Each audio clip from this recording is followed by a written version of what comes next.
the game's played from the ground up, whether it's offense, defense, moving without the ball. I mean, that's one thing that the pros are so good at. You don't really even think about the pros having bad footwork because you never really see a pro have bad footwork. That's But right. Welcome to the Jamodi Podcast, where we interview coaches and leaders to find out not just what they do, but how they do what they do. Becoming the best version of ourselves is Jamodi, just a matter of doing it. Today we're joined by the head men's basketball coach of Paris Junior College, Bill Foy. In 35 years of coaching, Coach Foy has a career record of 448 wins. In 2005, he was named the National Coach of the Year and led the Dragons to the NJCAA championship title. Also in 2005, Coach Foy was named the TABC Coach of the Year. He was an assistant coach at the University of North Texas for 6 seasons. Before we hear from Coach, take a moment to subscribe to our podcast and follow us on social media at Jamodi Podcast. I'm just so thankful that you would agree to do this and to give up your time. So I really appreciate it. my pleasure. Tell me how things are going with you. They're going good. We're just working hard recruiting. We got a couple more spots to fill, and it's you know how it is. It's a fight to get good players. So, but yeah, just doing that and doing athletic director things and trying to enjoy life as much as possible. How is that at your level doing the athletic director thing and being the head coach and having to recruit and all those things? Yes, sir. It's challenging. It's just another thing that's added to your daily workload. And at sometimes there's more athletic director things to do than at other times. But yeah, so you've got to manage the other sports. And we had to hire a number of coaches this year, but we hired a new softball, a new women's basketball, and a new soccer coach. So Okay. hoping that we're not going to have to go through that same thing this year. What's one quality you see in leaders that coaches or players need to cultivate in themselves? One thing that I try to pride myself in doing is, um, setting a good example and just trying to be good at everything that I do. I think great coaches don't have major weaknesses. Hmm. As you know, there's some coaches out there that they're great at X's and O's, but they may not be very good recruiters, or they're maybe good at recruiting and coaching, but they're not good at dealing with administration and people around campus. Or maybe they're not organized like they need to be. So I just try to pride myself in doing everything well, living my life with high values and high character, setting a good example to the players, um, you know, talking to them in the right ways, being positive, confident, and enthusiastic about, everything that I do. I think that's something interesting you said was because everybody has strengths and weaknesses, but to be in your position and to be a great leader or coach, the difference between what your strengths is and what your weaknesses are, like you got to know what your strengths are, but then work and self-evaluate to bring those weaknesses up, or else it's usually the weaknesses that make us, lose the job, lose our players, all those things. Exactly. Uh, I knew, I went to Indiana University. I had, Coach Bob Knight's basketball class. I remember one thing he said in the class, um, eliminate the things that are getting your butt beat. Mm. It's kind of the same way with coaching. Eliminate the things that are getting you beat. Or, if you're not doing a good job of scoring a basketball and you have some decent offensive players, what are you not doing right with them, to score more points, or whatever it may be, or your zone offense may not be good. So yeah, I mean, and as you know, in coaching, you always have to remain flexible. There's always new ways to do things. I mean, the game is ever changing, ever evolving. Um, just even like, NBA now, it's more open and kind of, four out, one in, a penetrating kick, lots of high screens, ghost screens, just things that you really didn't see in the game maybe, 5 to 10 years ago. So, Hmm. and then, how do those things carry over to college basketball? And so, yeah, I'm always trying to change things. I like to run motion. That's the beauty of motion, is you can kind of tweak it easier than you can sometimes other offenses. So Right. we're always tweaking our stuff. Obviously, it's contingent on the personnel as well, but yeah, you've got to keep looking for better ways to do things.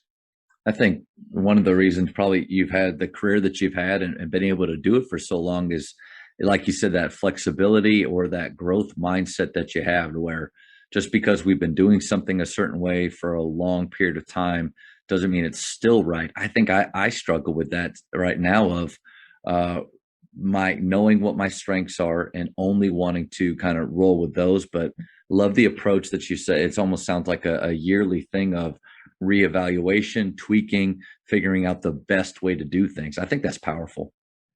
What are the non-negotiables in your program or the standards that you've set? Well, I mean, from a basketball standpoint, you got to defend. If we have guys, doesn't matter how good they are on offense, if they're not willing to play defense to 100% of their max, then we're not going to play them. And just that, and practicing hard, and being on time, going to class, handling yourself in the right way. We don't tolerate people cussing. We have a policy: if somebody cusses, they got to do 5 push-ups, and that includes the coaches as well. So, Nice. I've had to do some push-ups time to time, but yeah, I mean, we just try to keep everybody accountable, and I mean, and that's how you have a team. You can't have a team if you are letting certain guys roll in late, or certain guys not put out and still get to play. So we try to be consistent with our standards, our non-negotiables, and demanding on the effort. Hmm. One thing you mentioned early on about the guys having to defend. And so I've had conversations with coaches before about what are college coaches looking for when they recruit. And I've told players before, that you need to have the ability to shoot, you need to have the ability to score. And so you're watching a player and you see this scoring ability that they have, but maybe you don't see the same draw or energy on the defensive end. Do you shy away from that player, or do you believe that bring them on, especially with the offensive output they have, and we can teach them to defend, get them to defend? How are you kind of thinking on that, in that realm? That is a great question, and that comes up all the time. But yeah, I mean, do we think that we can get them to play good defense? Because there are a lot of guys out there that maybe just aren't good on defense because their high school coach didn't demand it. Right. And I think one thing we look at is what kind of a motor does the guy have? Mm. I mean, if he's a guy that doesn't play hard, maybe on both ends of the floor, or not running up and down the court hard, or things like that, then maybe those things are harder to change. If it's just more of a defensive fundamental thing Right. that we think we can correct, then yeah, I mean, and you have to have some guys that can score. So yeah, I mean, a little bit, we're going to recruit guys that can put the ball in the bucket and know that we can get them better on defense. That's huge, though. I think if a player hears this, or even a coach like me, that I may tend to focus on the offensive side a little bit more myself. But like you said, if their motor is high, meaning they are attempting to give their very, very best, but they might just be defensively out of position, making the wrong choices, with their body or whatnot. But you can, as a college coach, you can see around that and see, okay, within how hard he goes, we can make it work for what we do.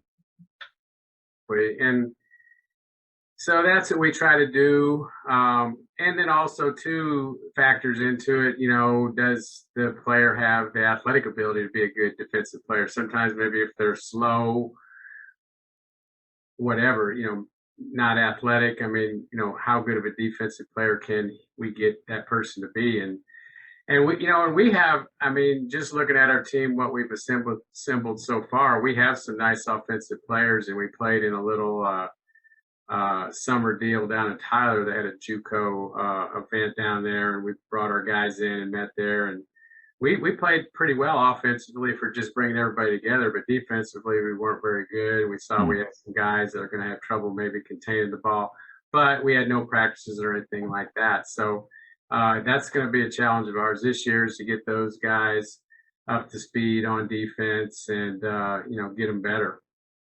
Coaches, the Jamodi podcast is powered by Ballology. What's your BSA score?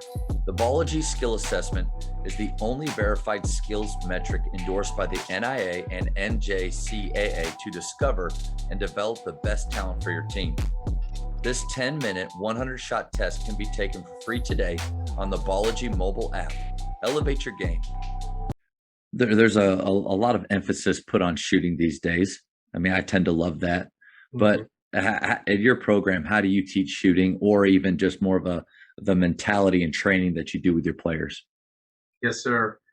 Shooting's big with us, and I take a lot of pride in coaching guys with shooting.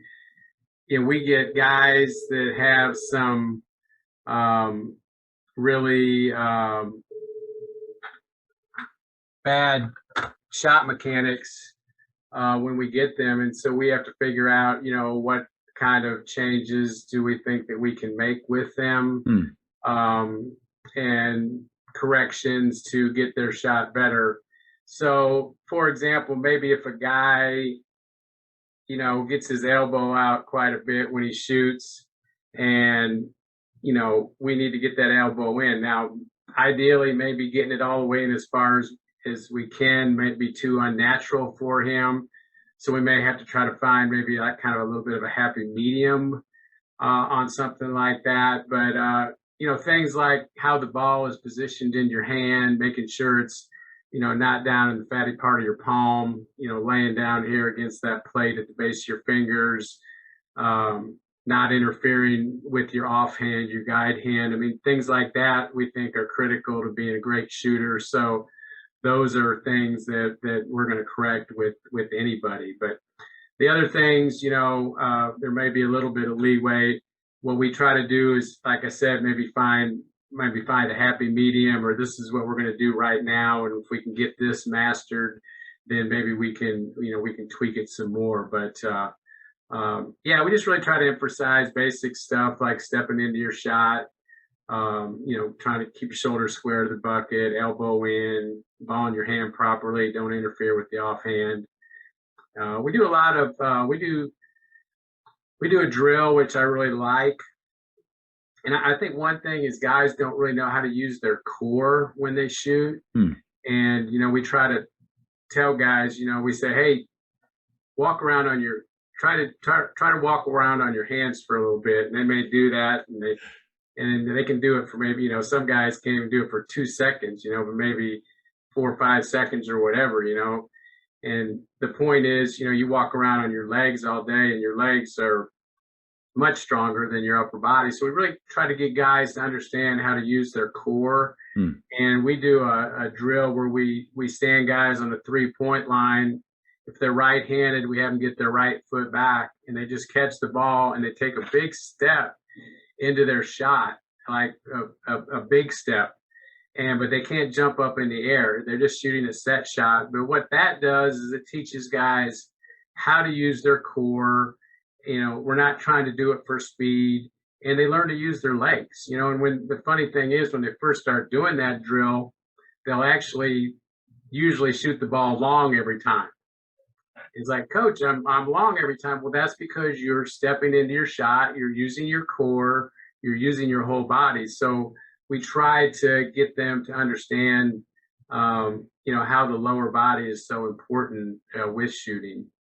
One thing about that, so when they have their right foot back, left foot forward if they're right-handed, Yes. ball comes and they step fully in. They're not stepping past their foot. They just step fully into their normal footprints. No, they go way past. Way past it. Yeah, okay. Way past. Now normally we're like, we want if you're right-handed, we want that right foot just a little bit ahead of the other one. But when we do this drill, we have them take the big step again, not because we want them to be shooting at a game, just to teach them how to go into their shot, and also the emphasizing how you need to get your shoulders in front of your knees when you shoot, because as you know, a lot of guys when they shoot, they slightly lean back, right? And then it's a physics thing. I mean, you're trying to project the ball on this arc toward the basket, so you really want your body, projecting that same kind of line toward that arc. And when you lay your shoulders back and get your shoulders behind your knees, then you don't use your lower body, and then you have to make an adjustment, with your upper body, shooting it harder or whatever. So yeah, I mean, I think it's a good drill just to teach them how to do that. And how many shots? How long? What do you like to do? When we do that, we're not like, it's not a contest or anything. We just do like we have them go like 5 at a time. And we use all the buckets, and we say stepping into your shot 5 at a time. Once one guy shoots 5, then the other guy shoots 5. Yeah, I love that, Coach. I'm always looking for new ways to teach players and to help them connect.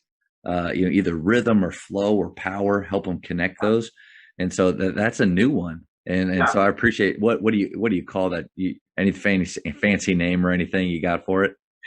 We call it stepping into your shot 3-point shot. Brilliant. No, that's good. That's good. Yeah. I'm one of those guys. We don't get too fancy with our names, but like Coach Knight says, though, I mean, the game's played from the ground up. Whether it's offense, defense, moving without the ball. I mean, that's one thing that the pros are so good at. You don't really even think about the pros having bad footwork, because you never really see a pro have bad footwork. That's right. Just having good footwork and is so critical. And I mean, like even on defense, I mean, we get films on guys, I mean, they're hopping all over the place, up and down, in and out of their stance, and boy, staying athletic, low and wide is so imperative to being a good player. Yeah, on both ends. Yes, sir. Absolutely. I think it's impressive that you spend time working on players' form and actually looking at it. Obviously, if it's not broken, you don't fix it. But if you see adjustments that they can make, I think a lot of times we think of as younger players only needing to do that, junior high and maybe young high school players. But here they come. I mean, college athletes, and you're still looking at ways to make their shot more efficient. I think that's impressive. Yeah, we do a lot of, one-hand shooting. I don't know if you've ever seen the Jay Wright get 50 for Villanova, but I mean, yeah, they come out there every day at the start of practice and they shoot, I think it's 10 one-hand shots, or they do 10 Micans, and they do 10 reverse Micans, and 10 one-hand shots, and then 10 where they get the ball above their head and kind of bounce and shoot little, 10 footers, and then they go to the top of the key and they step right and step left, working on their footwork. And this is Villanova, won 2 of the last 5 national championships or whatever. And they do that with their guys at the start of practice. So yeah, a lot of guys have flawed shots because they interfere with their offhand, or they do what I call laying the ball into their offhand.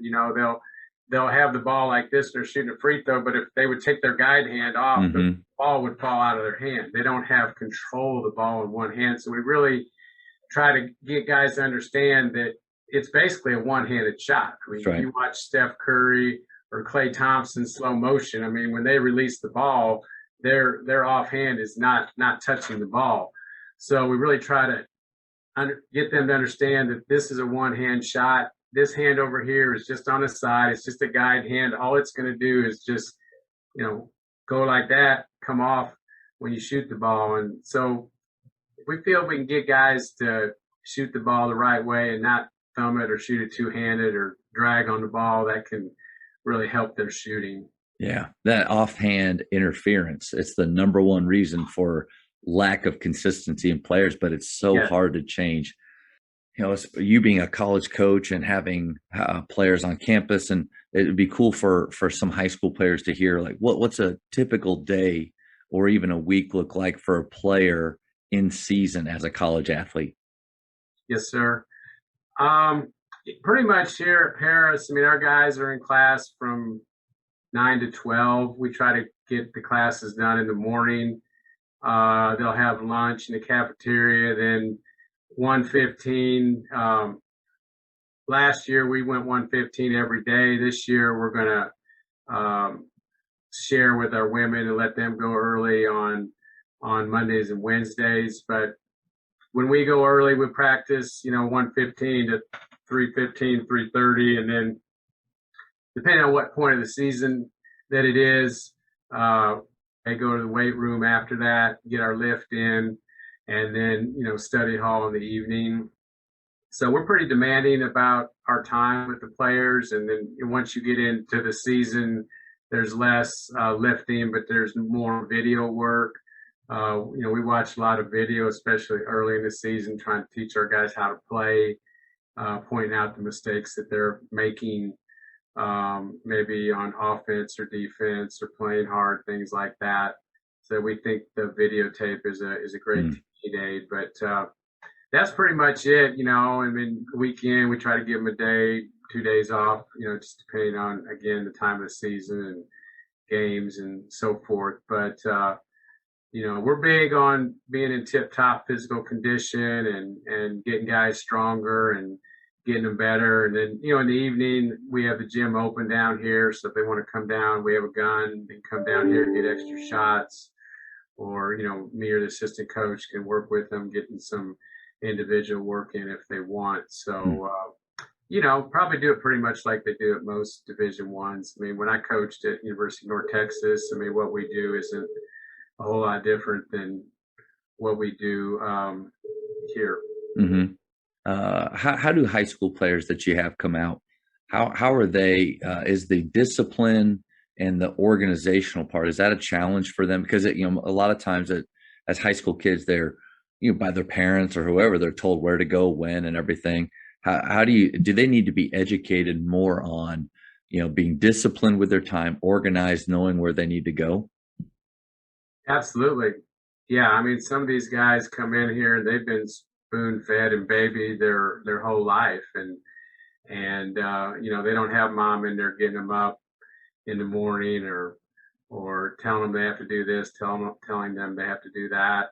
So yeah, we just try to really dedicate time to them when they get here, with our meetings and so forth, addressing those type of things about time management and being on time and getting on a good sleeping pattern.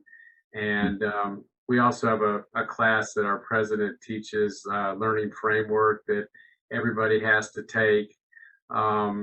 That's a really good class to help them learn how to. That's cool. Yeah, budget their time and, some things with, how to manage their finances and so forth. But yeah, we really try to do everything, because a lot of these guys, they maybe haven't had good instruction at home or maybe at the school that they came from, as far as discipline type things like that. So yeah, I think it is an awakening for some of them. And, there's some guys that don't do well with that. But, you just got to teach them about it, get them on board with it, get them to understand that these are life skills that are going to help them not only in basketball and academics, but the game of life. The Jamodi podcast is powered by Sideline Interactive.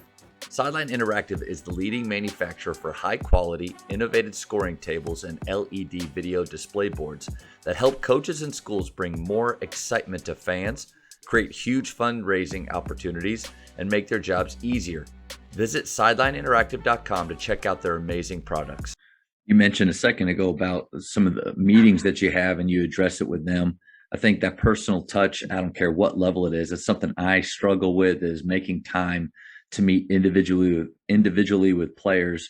What are some tips or strategies that you have to getting to meet with them, especially with all the things that you have on your plate? Yes, sir. That's so important. I really think that was one thing that I changed a little bit in my career when things really took off for me. I was at Lee College, didn't have a great situation down there with scholarships, but then came up to Paris, had a good first year. Next couple of years were just not so good. I had some questions about, what was I doing, but I know that I think I was at a clinic and, a coach was talking about those individual meetings, and I had individual meetings with the players, but now I have more of them. And I think they're so important. You got to have individual meetings with your players. And I think when you get them, the way a lot of these kids are right now, they don't like to be, fronted out in front of their teammates, or, you get on them. Some guys don't deal with that well. But when you get a kid in your office in a one-on-one situation, you can really, learn about the kid and then, find out if something's going on. I mean, I've brought kids in the office and like, hey, what's going on with you? You haven't been having a very good week, or you're down in the dumps a little bit. And the kid will say, well, I just found out, my mom's not feeling well, or my uncle passed away, or something like that. So, I think you find out things like that in individual meetings. And then you can also, you have your statistics out there and you can kind of address things like, hey, you're shooting really good from the free throw line, but boy, your 3-point percentage is 15%. We've got to put more time in on our 3-point shot or whatever. So yeah, those are so important, just to give you that one-on-one time with the kid and find out what's going on in their life. And it is tough, and being a head coach yourself. I mean, and also that I'm an athletic director. I mean, I got people pulling at my time all the time. Guys like me.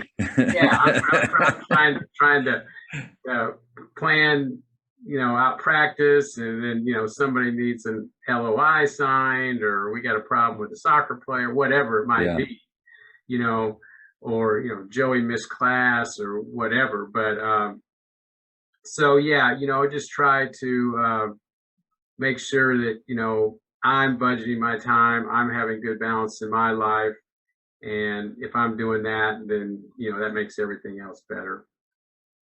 I think it's cool that you take that time with your players, but also, you address some of the personal things going on in their life. Because if it's just about basketball, the guys find that out pretty quick. And if they don't truly believe that you care and who they are and what's going on with them, then maybe that connection won't be as strong. One thing I heard a coach say, Tyrone Lee at Frisco Wakeland, said he has 10-minute meetings with his guys every 2 weeks.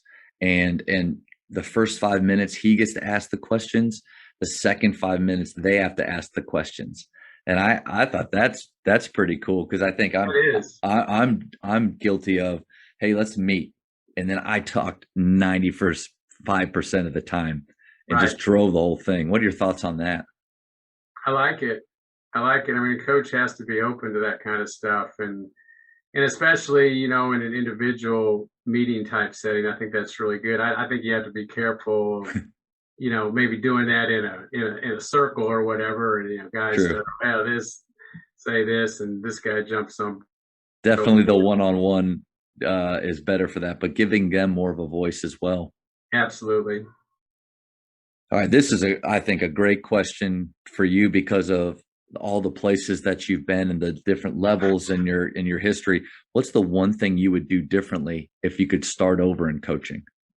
probably have better balance about things. I tend to work too much. Um,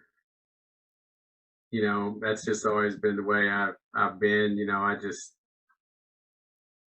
work hard, and I don't want to be outworked by anybody. But I mean, you do have to have balance, and so sometimes I think I could have better balance, but sometimes it's hard. Junior college, it's in the summer right now. I mean, I probably need to be on a vacation, but when you still got signed 4 players, you can't take that time off right now. But and that being said, I mean, I do work long hours, but I mean, I'm in tune with my body, and if I need a break or I need to take Sunday and not do anything at all or whatever, then I know that, and then I will take some time off or go play golf or whatever. But but yeah, maybe a little bit better with that, but no regrets really about anything major. God has a plan, and I just follow him, and I know he's going to put me in the right place. That's a great perspective, and I think it's amazing. I get to ask that question quite a bit, and rarely is it, I wish I would have done more. I wish I would have worked harder, more hours, more grind.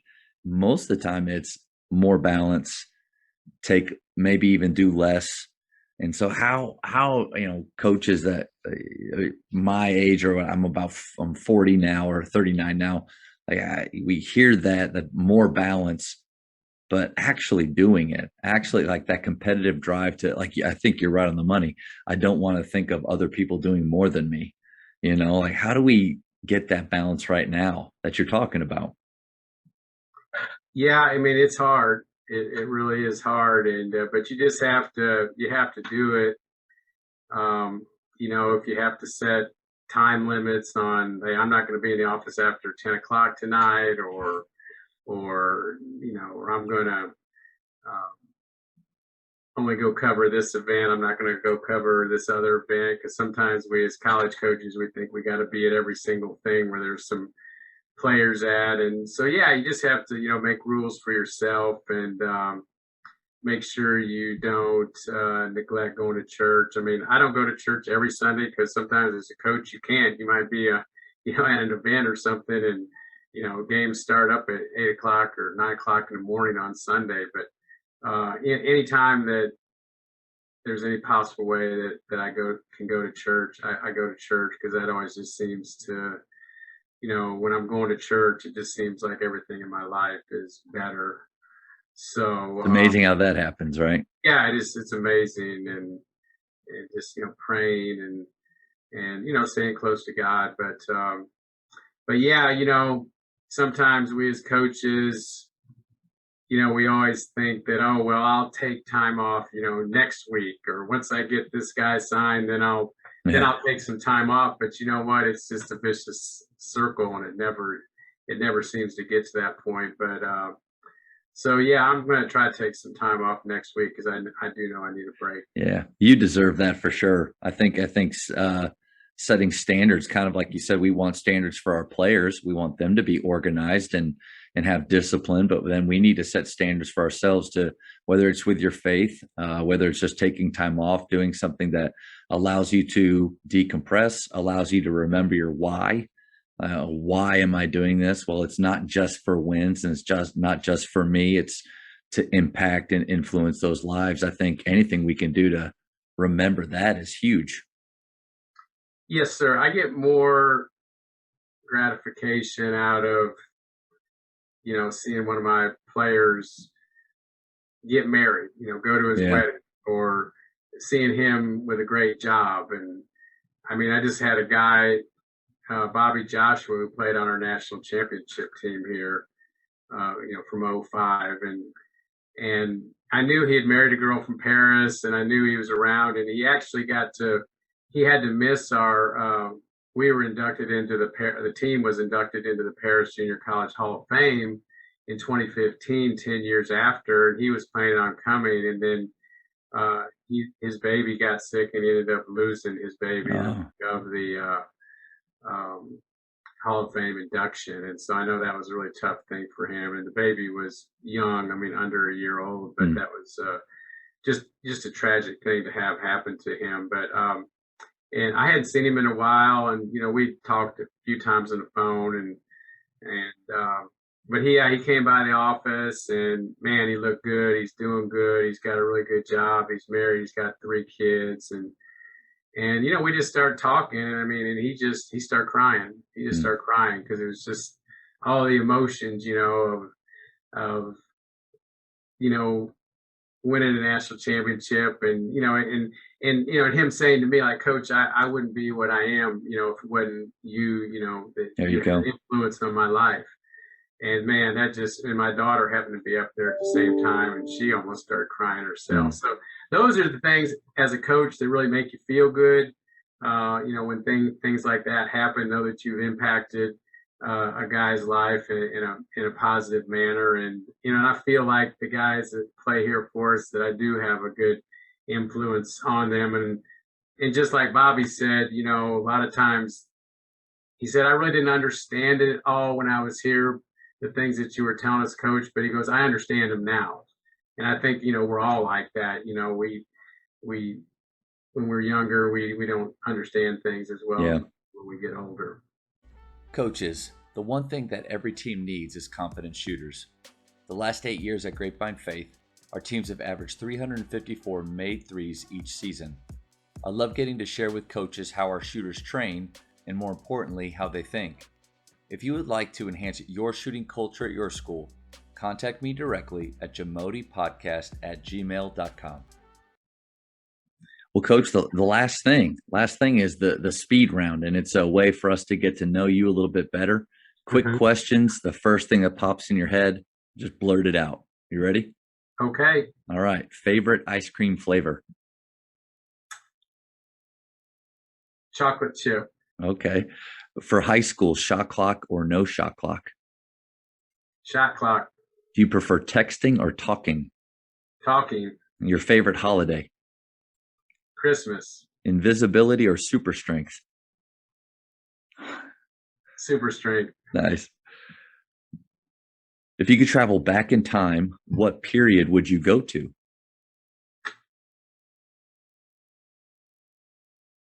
College. Nice. That's a new one. 2 more. How many cups of coffee do you drink per day? 2.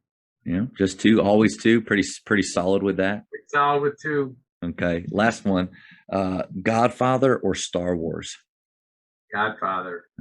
Most coaches are Godfather. I'm actually a sci-fi guy myself, so I'm always kind of searching for those guys that are strong in the Force with me. Coach, man, thank you so much for with everything that you've got going on. Thank you so much for giving up your time, and it was just a pleasure getting to talk with you today. Well, hey, I really enjoyed it, and you were a great player when you were in college. I remember watching you play and seeing you run out there on the wing, up the floor on the left-hand side, and throwing long passes to you, catching them by the rim and scoring. You were very athletic, but it was my pleasure. And anything I can do for you or any other coach that wants to contact me, I'm always here to try to help other coaches. But it's been a pleasure speaking with you, and I appreciate you giving me this opportunity. Yes, sir. Thank you very much. Thank you for checking out today's episode. Please take a moment to subscribe to this podcast, share it with your fellow coaches, and find us on social media for what's coming up next on the Jamodi Podcast. It's just a matter of doing it.